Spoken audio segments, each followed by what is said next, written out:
Yo, Tung Baba Hamza hat. We're sitting with the one and only Twista. How you doing, my man? I'm chilling, taking it easy. What's happening? What's happening? Well, I'm from Tung Baba Movement, and Tung Baba Movement is an anti-racism project, and our main focus is in Sweden. But you're from America. If I don't have things wrong, you're from Illinois. Yeah. So you were born and raised there. Yeah. How did you experience, if you experienced any racism in Illinois? Definitely we've experienced it in Illinois, like bringing it to light, you know. Chicago, where I'm from, is one of the most segregated cities that it is. Like, I didn't notice it until we started to travel New York, other places, and we see people more intermingled. But in Chicago, you have Puerto Ricans over in this neighborhood, Mexicans in this neighborhood, blacks in this neighborhood. So it's definitely segregated.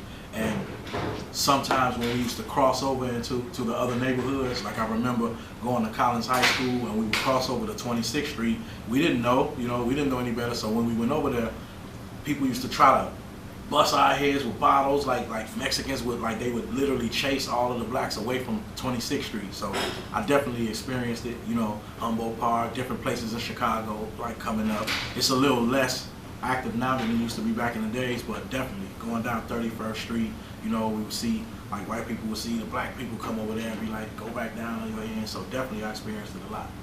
Well, how did you handle it? Did you use violence? Did you talk? What did you do?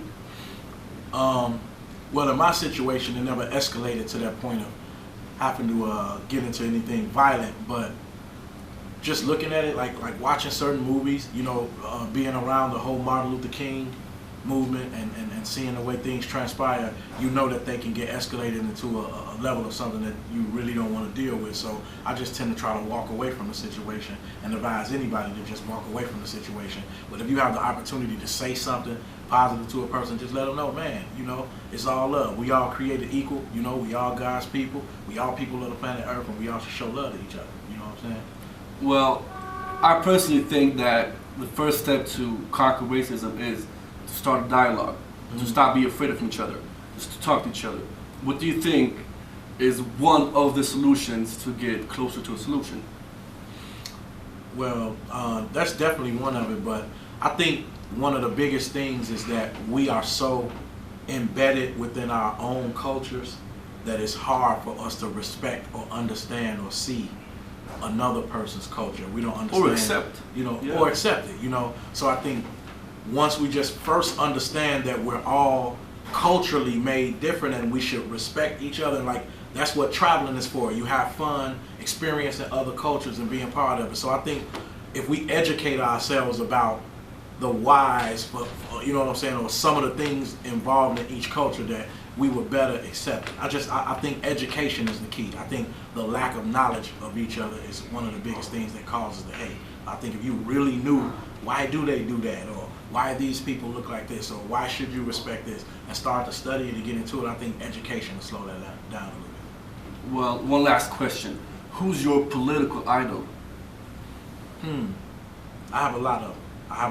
If I want to pick like one, political idol? I mean, if we take like Martin Luther King for example, someone like that. I would say, it's Martin Luther King. It's Martin Luther King. How could I guess that? Because it's the level that he was talking about peace. I think with a lot of the other leaders, they all are great, but within a lot of their teachings, it was some form of misunderstanding or some message that can be misinterpreted as hate. But I think with Martin Luther King, his whole message was pure and 100% about peace. So that's why I like his the most. Well, thank you, Twista. Hamza from Tung Baba Movement. Tung Baba Movement. Did you hear that? Tung Baba Movement. Mad love. Peace.